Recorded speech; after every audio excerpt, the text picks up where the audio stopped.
The next image is the Civil War marker that is on the following is the dedication in 1961 of Governor Dalton, and that's Judge Carver behind him. We don't know who the Boy Scout was.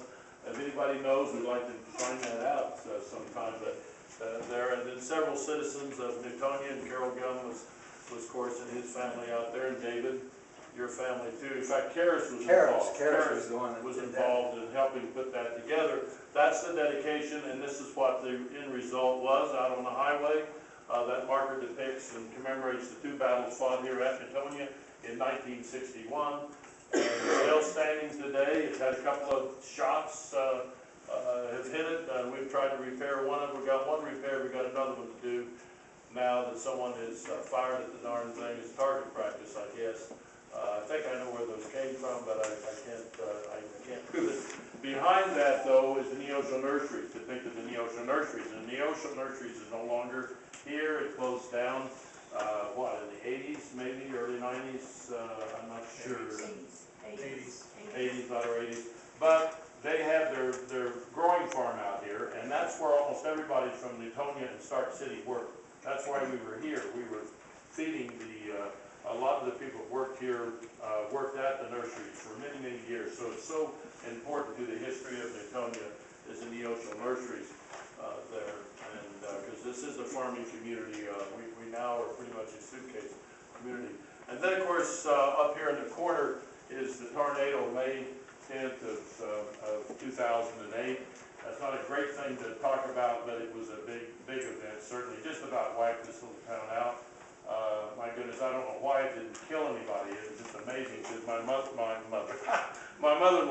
and my wife were home that night. I had a bank group down at Gaithers at concert. 5 minutes after 6, my wife calls and said, "It's gone, it's gone. It's all over with, it's gone." I said, "What are you talking about?" And he said, "We had a tornado and there's nothing left." Well, when she came up out of the cellar, there wasn't much left. There were several homes still standing, including our home, thank goodness, but so many other homes were not standing. We lost about 20-some homes here in town. Our population has dropped about 50 or 60 people since that time. People did not move, some of the people did not move back in. But the town, thank goodness, the local churches and local friends, and several of you probably here that came on in, not only here, but Granby and other places on that tornado and helped clean up. We didn't need FEMA, we did it ourselves. So we were really, really happy for the help that we've had, and we pretty much cleaned up a lot of it there.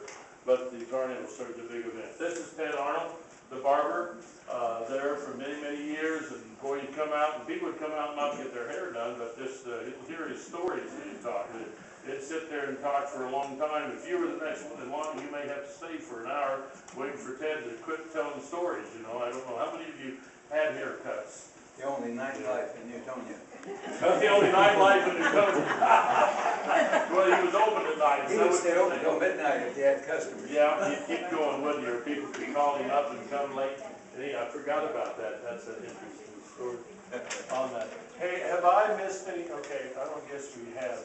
That, by the way, is the old Haley house that's out here on the corner.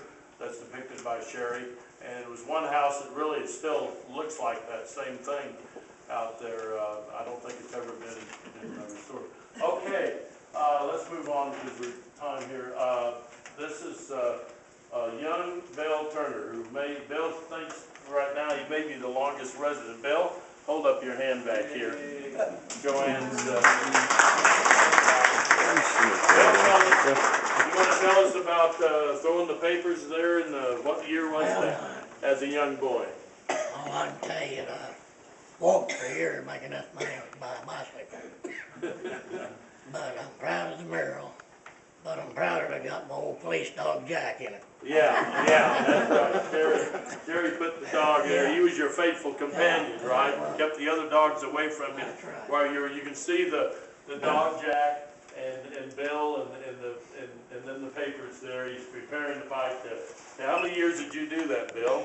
Oh, 4 or 5 years. 4 or 5 years anyway. Then you just moved into town and how old were you then? Well, I shouldn't ask. Oh, we moved here when I was about 4 years old. When you was 4 years old, okay. That'd be about 78 years ago. 78 years ago, wow. I think he may be one of our oldest residents, or longest residents there. This is George Fellenberg. We have George here, our mayor of our town, president of our board of trustees. Gail Ellery's dedication, I think George and other, how many council members are here? City trustees, okay, Ken? Who else? Anybody else? Only one that I know of. Okay, well, we're